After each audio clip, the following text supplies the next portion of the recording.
Hola, muy buenas tardes, tengan todos ustedes bienvenidos a Hora 15. Comenzamos ya a platicar de muchos acontecimientos que se dan en el país, y vaya que este país es movido. Hacía algunos días parecía que todo estaba extrañamente tranquilo. Digo, extrañamente tranquilo. Tensa calma. Sí, tensa calma, sí. Y de un momento a otro, pues las cosas cambian y la situación se vuelve de otro color absolutamente. Empezamos esta semana y una de las cosas por las cuales queríamos platicar con nuestros analistas era justamente las marchas, los bloqueos y todas estas situaciones que se están dando constantemente en el país. Todos sabemos perfectamente que pues una de las formas en que los manifestantes utilizan, digamos, de alguna manera como para torcer el brazo de las autoridades es incomodando una serie de situaciones en las que salen afectadas muchísimas personas que no tienen nada que ver en el tema, y uno de estos son los famosos bloqueos. Esta semana se iban a producir bloqueos, pero luego después resultó que no eran bloqueos, sino que solo manifestaciones, y hubo una serie de situaciones un poco diferentes ahí. Bueno, y me refiero a las marchas de Codeca. Les voy a presentar primero a nuestros analistas invitados hoy.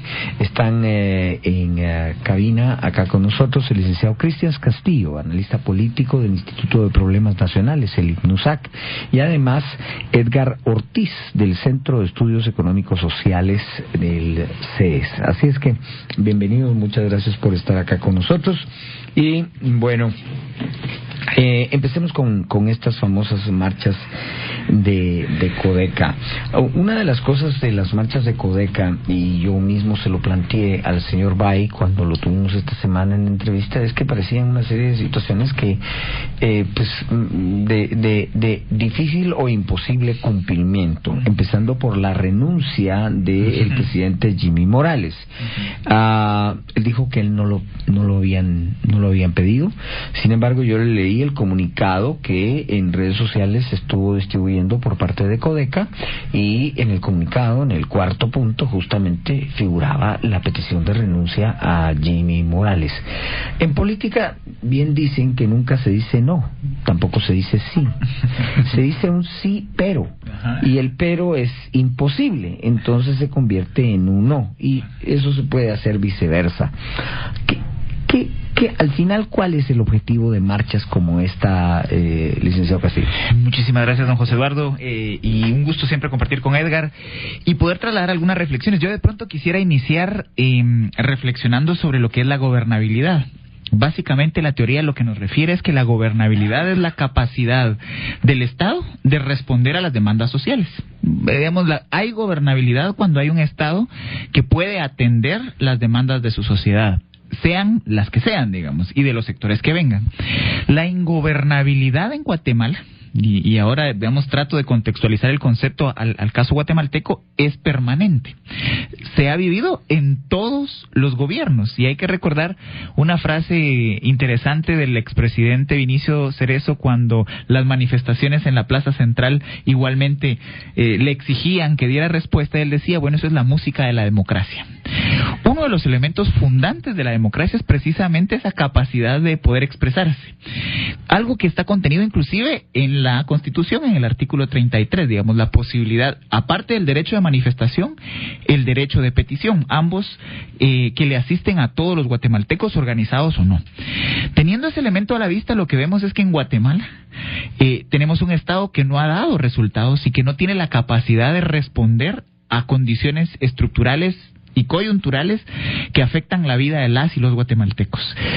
Pero hay que ir viendo la ingobernabilidad en cada momento, digamos. Yo justo antes de venir para acá releía los temas que publicaban el gobierno del Partido Patriota y veía que la ingobernabilidad en aquel momento tenía un tinte más de resistencia. Es decir, se identificaba un gobierno fuerte igualmente un Estado inefectivo, pero un gobierno fuerte capaz de imponer su voluntad. Entonces, la mayoría de los movimientos del Frente Nacional de Lucha, del CUC, de CONIC, de los diferentes movimientos organizados, uno identificaba una posición de rechazo a las imposiciones que venían del Ejecutivo.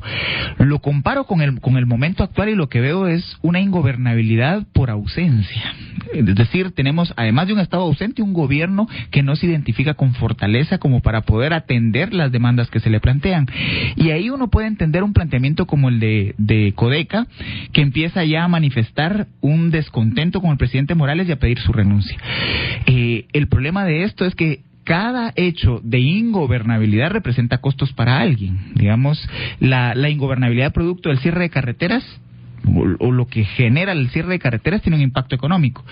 El tema, por ejemplo, de el hecho de bloquear el aeropuerto, que ya lo vivimos recientemente, o de la amenaza de bloquear las aduanas, que es una de las amenazas de los transportistas que en este momento mantienen bloqueos en diferentes partes del país. Lo que nos refiere es que el país entra en una suerte de incapacidad de llegar a acuerdos.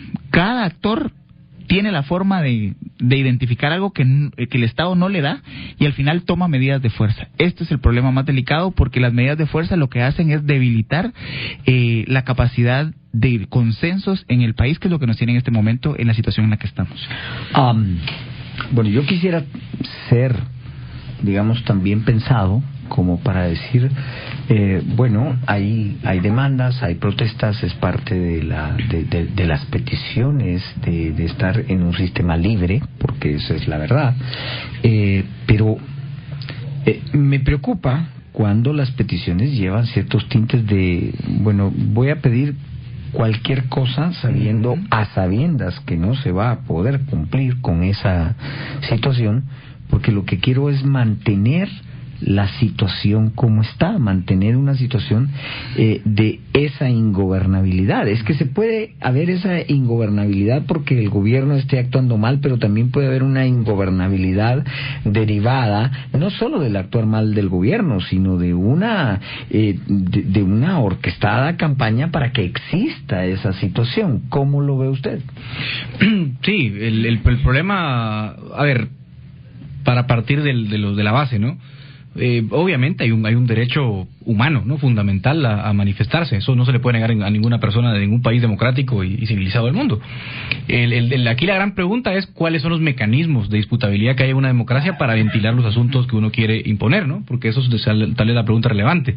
Entonces, si uno entiende que un país como Guatemala es un país con un sistema presidencial, democrático y representativo, uno entendería que las plataformas adecuadas para canalizar mis peticiones, mis propuestas y mis deseos como ciudadano son a través de la vía democrática. Cada vez que yo emito mi sufragio por el presidente, por los diputados al Congreso, por el alcalde municipal y la corporación municipal, estoy de alguna forma canalizando preferencias, ¿no? Y estoy aceptando que si soy ganador o perdedor de esa elección representativa, pues yo tengo que asumir el costo y el beneficio de la decisión que yo tomé.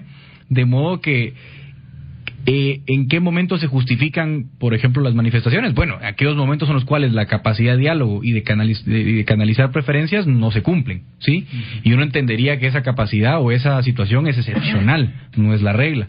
Pero parece que en nuestro país realmente la regla es la institución formal no importa, igual vamos a votar cada 4 años, ¿y qué más da? Y durante esos 4 años el que está bien organizado es capaz de imponer su voluntad de facto, con lo cual tenemos tenemos unas políticas de gobierno que ceden más bien a las presiones de facto, generalmente de grupos bien organizados, empresariales, gremiales o de campesinos o de cualquier tipo, que están muy por encima del sistema formal. Entonces yo creo que ahí está el gran problema que tenemos en nuestro país. Cuando no hay un mecanismo formal funcional para ventilar las disputas, pues el bien organizado y el que sabe poner de rodillas al gobierno de turno impone su voluntad. Yo lo que plantearía en esta mesa es si eso es deseable o no y si es legítimo o no, ¿verdad? Porque entonces las reglas de la sociedad, ¿para qué están? De adorno, están pintadas. O sea, para que haya un congreso, para que haya un presidente, para que haya una corporación municipal, para que haya consejos departamentales y municipales de desarrollo. ¿Para qué? Si de todas formas yo con imponer mi voluntad, digamos, vía bloqueos, voy a... A ver, yo les pongo el ejemplo de esta semana. Hay dos protestas totalmente diferentes que están derivando de alguna manera en situaciones similares. Bueno, lo de ahora está tomando cariz un poco más grave. Bueno, la de Codeca era una serie de peticiones que son, digamos que casi un mismo pliego de peticiones que se ha venido reiterando una y otra vez con la adición de la renuncia del presidente Morales, que la han venido reiterando. Y la de hoy, la protesta que surge a través de una decisión de un órgano municipal. Son protestas que tienen dos naturalezas muy diferentes en sí, porque la de hoy, nos guste o no, le guste al alcalde Arciu o no, pues sí hay un punto de negociación y hay un punto en el que puede o no finalizar la protesta de acuerdo a una acción del gobierno municipal, pero pues obviamente la otra no estaba planteada así. Entonces, ¿para qué son esas protestas? Y la otra protesta, la de Codeca en particular, lo que refiere es precisamente el fracaso del Estado, porque Codeca se asocia a una lucha que tiene que ver con el tema de la energía eléctrica, principalmente en las comunidades del occidente del país, en donde el precio de la energía eléctrica o la factura, que lo que se factura energía eléctrica, lleva dos componentes: lo que yo consumo en mi hogar, digamos, que tiene un monto específico por tener los electrodomésticos que uso, y a la par, que también lo hacemos en la ciudad capital y en los centros urbanos, el costo de la energía del alumbrado público. El problema es que en el caso de Occidente es desmedido la diferencia entre los consumos. Mientras una persona puede pagar 25, 30 quetzales por el consumo interno de su hogar, puede pagar fácilmente 70, 80, 90 quetzales por el alumbrado público. Que eso tiene que ver con un problema de municipalidades. Lo discutíamos con el licenciado Ortiz hace unos días. No obstante, eso genera crisis en el interior, y eso se convierte en la bandera de Codeca para decisiones que pueden estar inclusive reñidas con la ley. Por ejemplo, el hacer una conexión directa a los cables de alta tensión para evitar el control de los contadores. El punto es que hay ahí una crisis asociada a una decisión estatal, que fue la privatización de la energía eléctrica en el país durante el gobierno del presidente Arciu. Una decisión del presidente Arciu es la que genera la otra crisis también. Digamos que es el gobierno municipal de la ciudad capital que impone, claro, por una lógica de control de tránsito en la ciudad, y está generando el mismo, digamos, una reacción similar, solo que de otro actor. ¿Qué es lo que vemos? Vemos un Estado inicialmente que en las áreas sociales de menores recursos no tiene presencia y no atiende sus demandas. Y entonces estos actores les queda como único recurso este tipo de acciones, que son los bloqueos, etcétera. Lo que vimos con Codeca es que Codeca reacciona igual a la crítica que se hace de lo dañino que puede ser un bloqueo, y entonces optan por las marchas pacíficas. Y de hecho no bloquearon ningún punto, salieron a caminar, digamos, fueron caminatas en diferentes partes del país y manteniendo sus demandas. Es cierto, la nacionalización de la energía eléctrica, que se ve bastante difícil, digamos, pero que para los sectores sociales con menos ingresos es algo que les podría brindar una situación distinta a lo que tienen ahora cuando tienen que cubrir el servicio a precios de mercado. Y obviamente otro tipo de demandas, como la renuncia del presidente Morales, que van asociadas al no atender sus demandas o a no cumplirle con lo que les ofrecieron. Lo que vemos en la del transporte urbano, la del transporte pesado, que el día de hoy empieza a cobrar fuerza, es que en Guatemala cualquier actor puede recurrir al mecanismo de fuerza, porque lo que vemos es ya bloqueos en arterias importantes, y claro, tienen todos los recursos para con 3 camiones, digamos, paralizar una arteria o un acceso a la ciudad capital. Es preocupante cuando en una sociedad cualquier actor puede recurrir a un mecanismo de fuerza para imponer su agenda, como bien lo planteaba el licenciado Ortiz. ¿Son tan así, de esa misma naturaleza? ¿Podemos decir que son así esas protestas?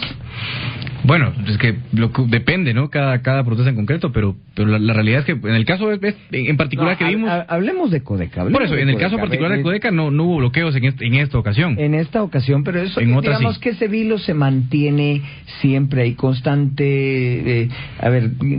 Ese mismo pliego de protestas ha sido reiterado. Sí, donde por otras organizaciones inclusive. Y fácil ha sido sacado, ¿cuántas veces? 10, 20 veces, no sé cuántas. Lo que de pronto, perdón que interrumpa, pero lo que de pronto sí es contradictorio es cuando, por ejemplo, un sindicato sale pidiendo este tipo de cosas. Cuando un Joviel Acevedo con su sindicato de maestros sale pidiendo la nacionalización de la energía eléctrica o una moratoria en las licencias para exploración y explotación minera. Claro. Uno dice, las naturalezas son distintas.